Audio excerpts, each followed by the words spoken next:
So just a little bit about sort of our growth. So as a team, we've grown exponentially over the last, so this is a revenue indicator, but we've grown exponentially over the last, 4 or 5 years.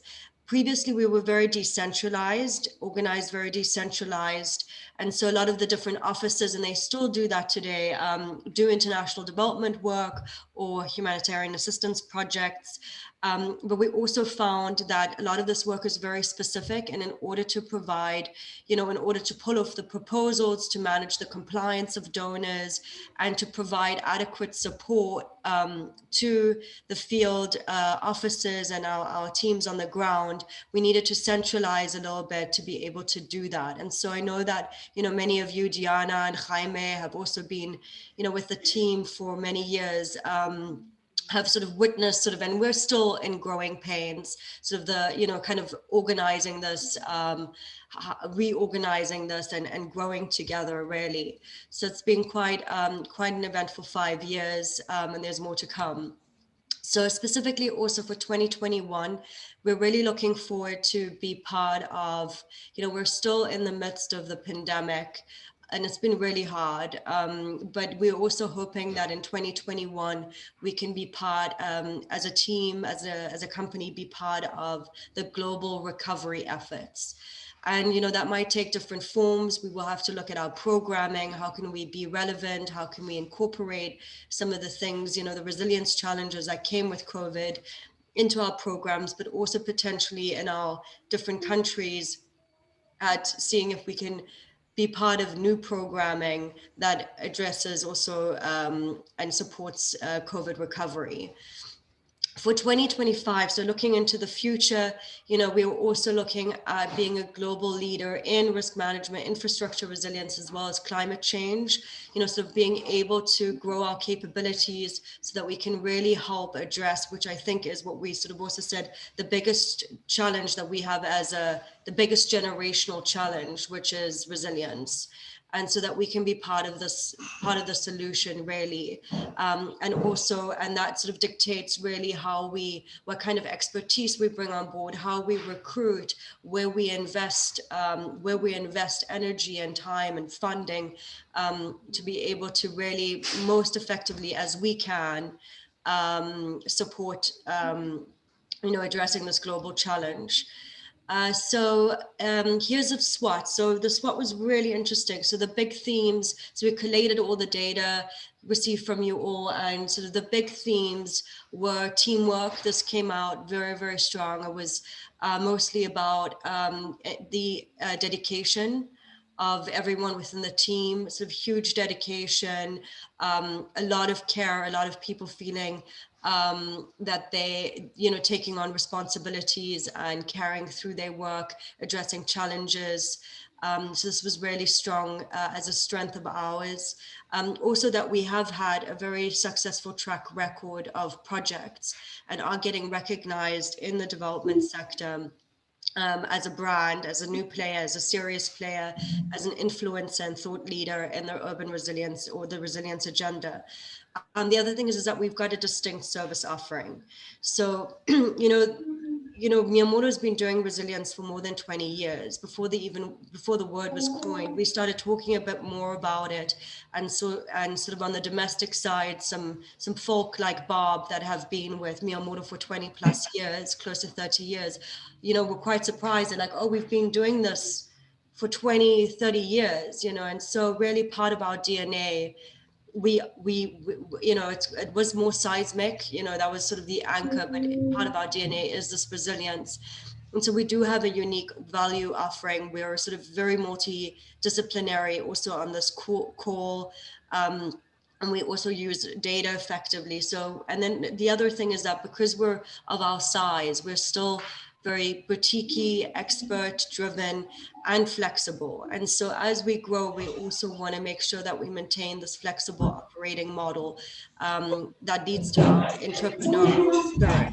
This is something that Corey really appreciated when he joined Miyamoto, was that we can decide and go. I know it comes with pros and cons, but that's a big one. So our weaknesses, has to do with our growth. The positive feedback that we've received from our programs has led to our growth.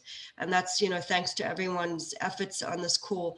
But of course, also there have been growing pains, and we've been a little bit struggling to catch up with that growth in terms of our team's capacity to adequately support. So also this need to strengthen multi-hazard, we're really good on the seismic. However, our donors are looking at, and our partners are looking at, multiple hazards, not just earthquakes. And sort of this multi-hazard, kind of becoming more multi-hazard orientated and building out those capabilities to sort of address the complexity of our programs, is also a need that has been identified, that was identified.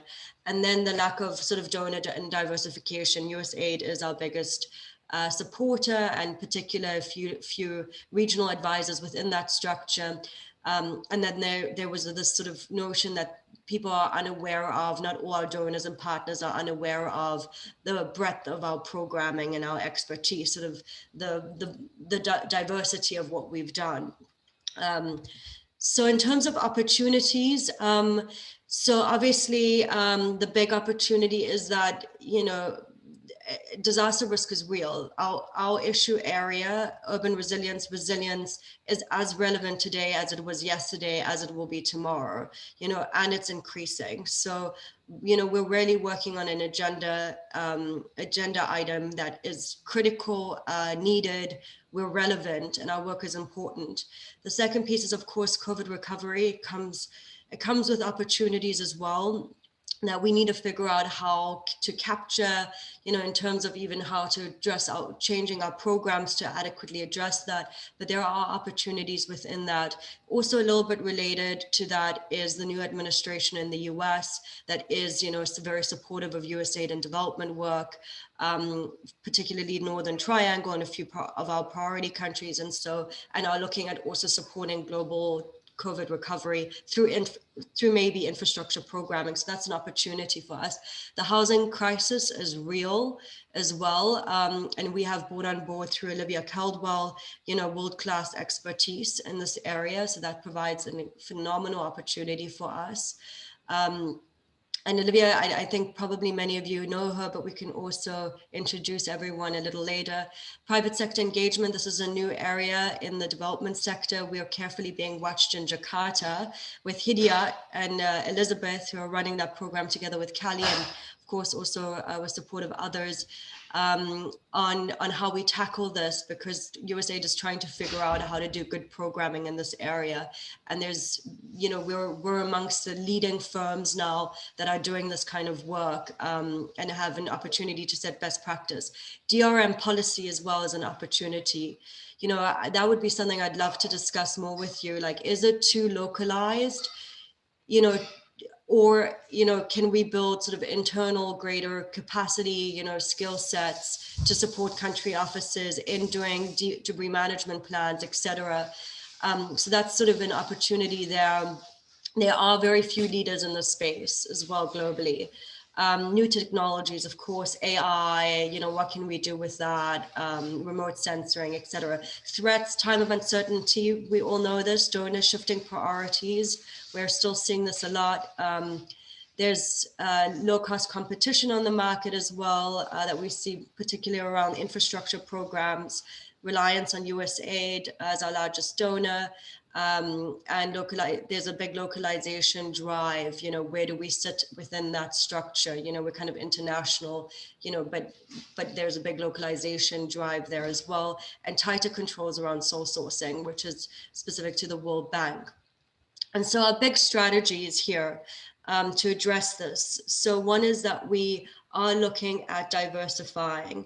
And so, while we know that many of you are very program focused and have, huge responsibility, to execute on complex work plans, the complexity of your own markets, it would still, we are looking at, how can we build further projects in your countries, in the countries that we currently have a reach in, so that we can all grow together in the future as well. So looking at that, that would be a really great conversation. And if there's leads and interest and ideas and contacts, like how can we all work together on this? We are also looking at, to address the strategy specific as a company, we're also looking at potentially doing a merger and acquisition. And so this is from the support from the company saying, look, if you want it, if we find a good partner, so we're looking at like a small sized business that is also very similar to us, like a consultancy in one of the areas that is complementary to us, very likely in terms of services. So maybe coastal resilience, you know, addressing other geotechnical risks. So looking at sort of partners that can actually become part of Miyamoto and we can become part of them through M&A. That's something that we're interested in. We're also looking at geographically kind of diversifying. Here we said Africa and Asia, but I don't think LAC is excluded here as well. So if you have any thoughts there as well, I'd love to hear about it, or contacts. You know, this, please reach out. And then of course we want to do business development. I think it's a big year for business development. Whatever we do today will help us in 2022. You know, there's always a lead period, and we want to like grow as a team and stick together as a team as much as we can. And so generate those future opportunities in each of our regions and countries. The next thing is strategy number 2 is, of course, this big focus. While, you know, we are growth focused, just to also provide everyone with the opportunity to grow.